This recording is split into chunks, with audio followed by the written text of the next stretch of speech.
puisque c'est décrit dans la chronique des empereurs chinois pour l'empereur Mingdi. C'est le songe qui a eu lieu en 64, une année avant, et il apparaît au pied de l'empereur, apparemment venant de l'Orient, une grande personne de près de 2 mètres, qui n'est pas chinoise parce qu'elle a des cheveux, alors on peut traduire soit blond, soit châtain si vous voulez. Elle est de type plutôt parthe avec un visage qui n'est pas un visage, donc ça exclut que ça soit un Indien.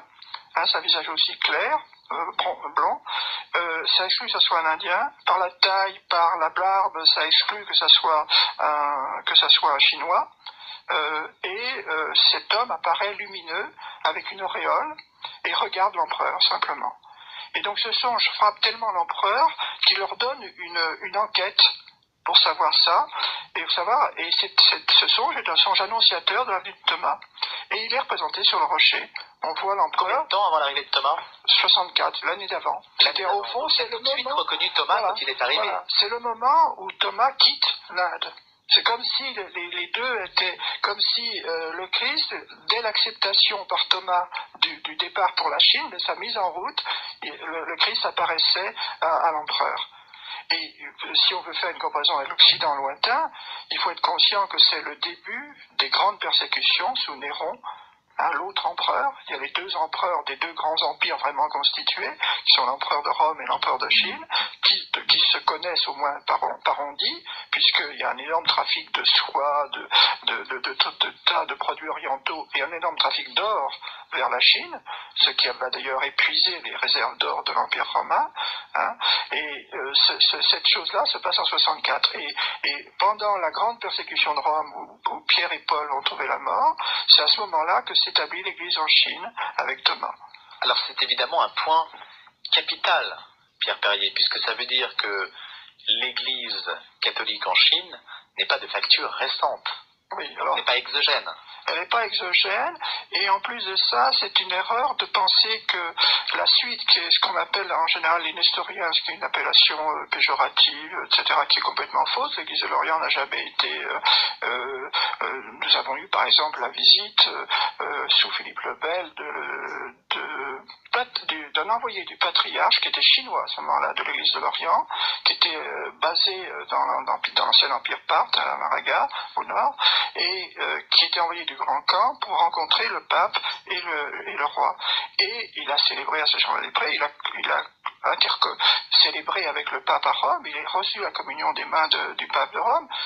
Donc il n'y a jamais eu ces liens bizarres on a affecté à ces chrétiens qui ont une structure très judéo-chrétienne de la foi, assez différente de la structure très organisée et très intellectuelle de l'Occident.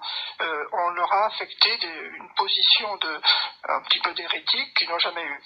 Or, l'Église de l'Orient continue, elle arrive sous les Tang, à un moment donné où les Tang s'ouvrent au monde extérieur, au grand commerce extérieur, elle arrive et elle s'installe en Chine et elle devient très importante, puisque avec l'abolition de l'empereur, ils vont s'étendre sur 40 grandes villes, avoir 5000 moines. Dans ces villes, il y a des bases monastiques, et fonder l'Église en Chine avec 25 évêchés. Est-ce que les gens en sont conscients?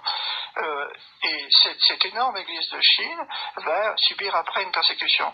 Mais quand cette Église de Chine se fonde elle-même sous la forme d'un monastère base de mission, qui est situé donc sur la route de la soie, un peu à l'extérieur de Xi'an, une 50aine de kilomètres, et dans l'endroit où était le taoïsme, volontairement, par une décision de l'empereur, parce qu'il considère que la chrétienté est l'achèvement de la sagesse du taoïsme, pour lui.